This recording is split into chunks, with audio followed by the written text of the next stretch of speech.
I thought my summer dress. Hello. Different. Yeah.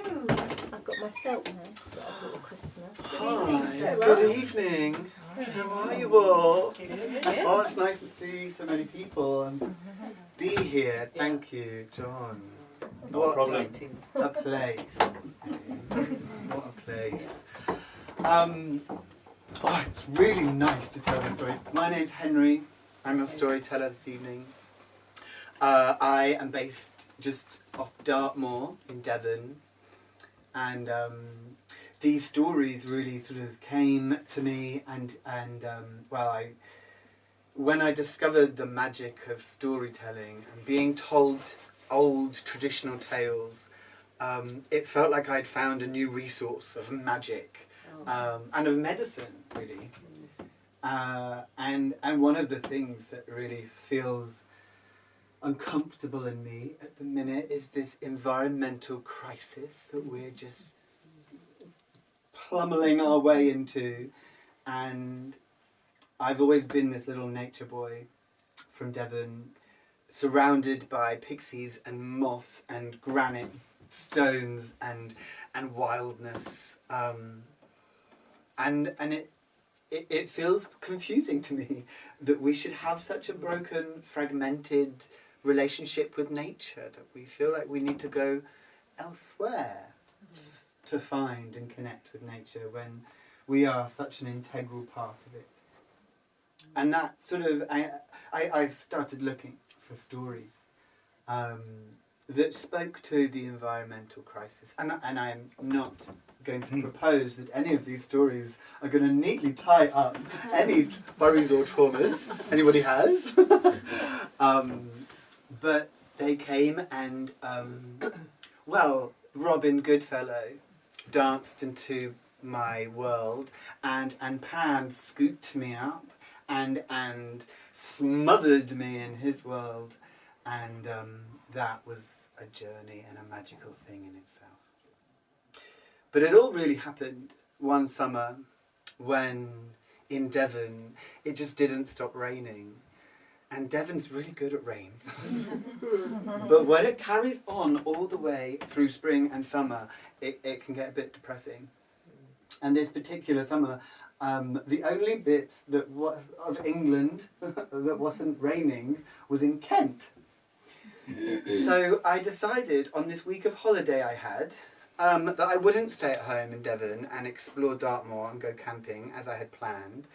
I would drive to Kent. Because, that was the only place within a day's drive that was dry.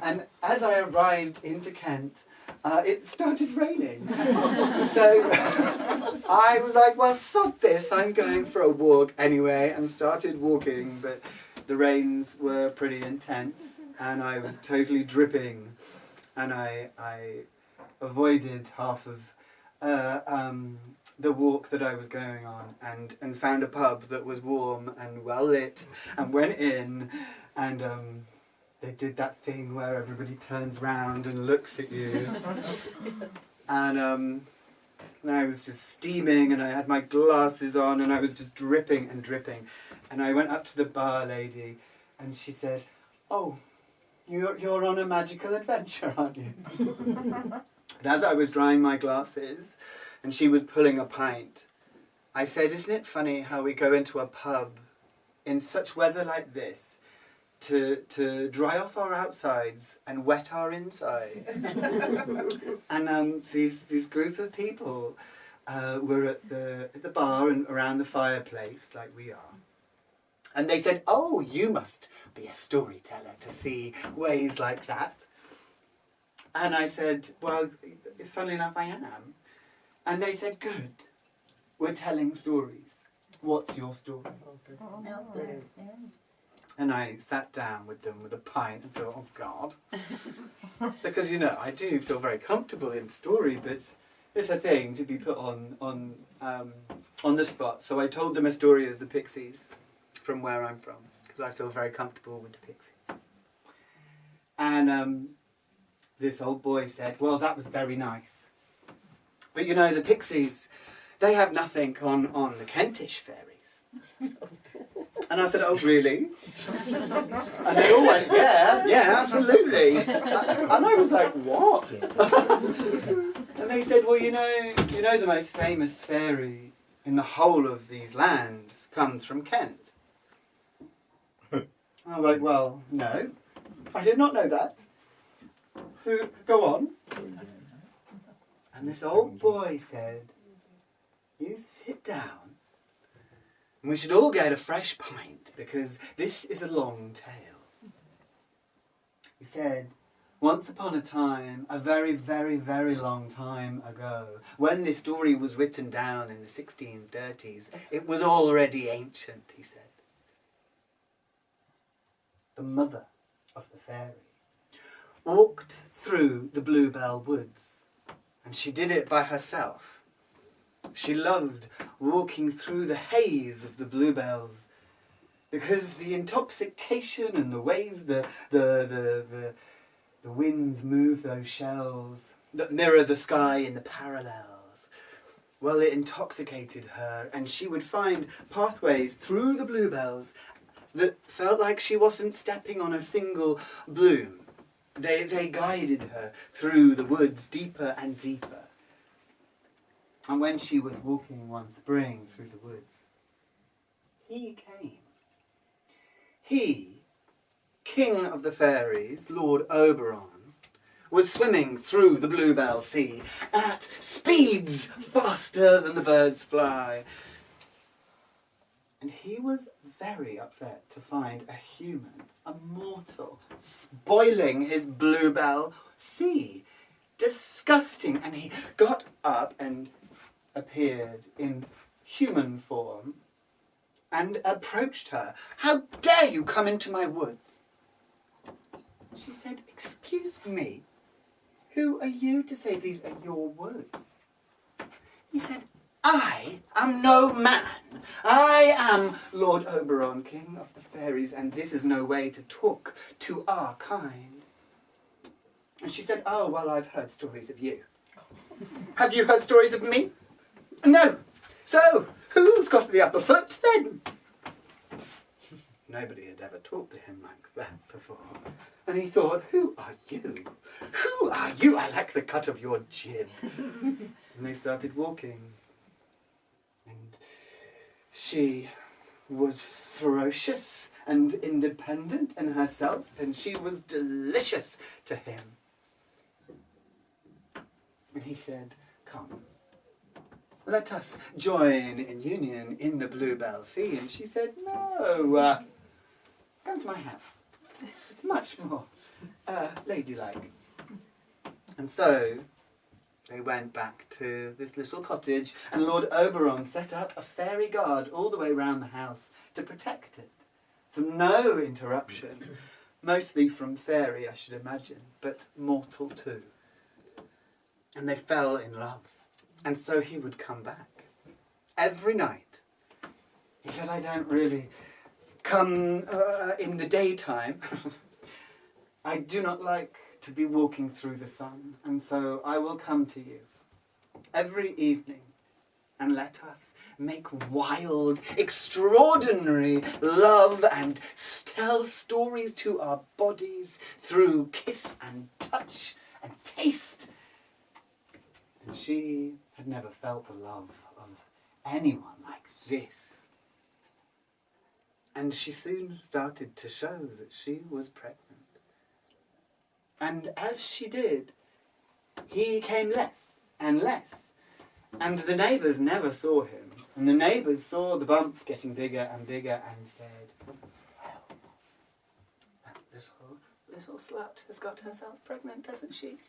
Oh my goodness. And she says he's a fairy. What a little delusional fool. The king of the fairies, no less.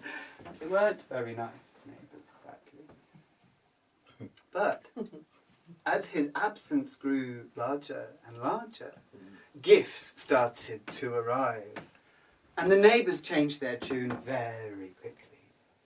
For stools arrived, and tapestries came with the most extraordinary creatures on them, the most extraordinary stories that showed human and fairy, tree and river, speaking with each other, hearing the stories of the stone, and the stories of the stone glimmered on these tapestries.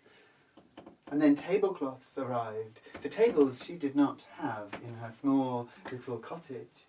Pieces of furniture came with more tales carved into them in wood than anyone had ever seen, and the neighbours said, "You don't have space for another dresser, do you? I could take that tablecloth." Ooh. And then she gave it away. She did not quite understand that these were all gifts for a very magical child. And so all of these gifts were shared in her community. For, in honesty, she did not have space for these things. And she did believe in sharing. And she thought it would help her. The days went on, and the day came, and the midwife said, "Please, who is the father? You can't keep saying he's a fairy." And on the day the child came out, she delivered a healthy little boy. And she called him Robin. And the neighbours were thrilled, because on the day that the child was born, the most extraordinary amount of wine, bottles and bottles of muscadet and all these ancient wines were all next to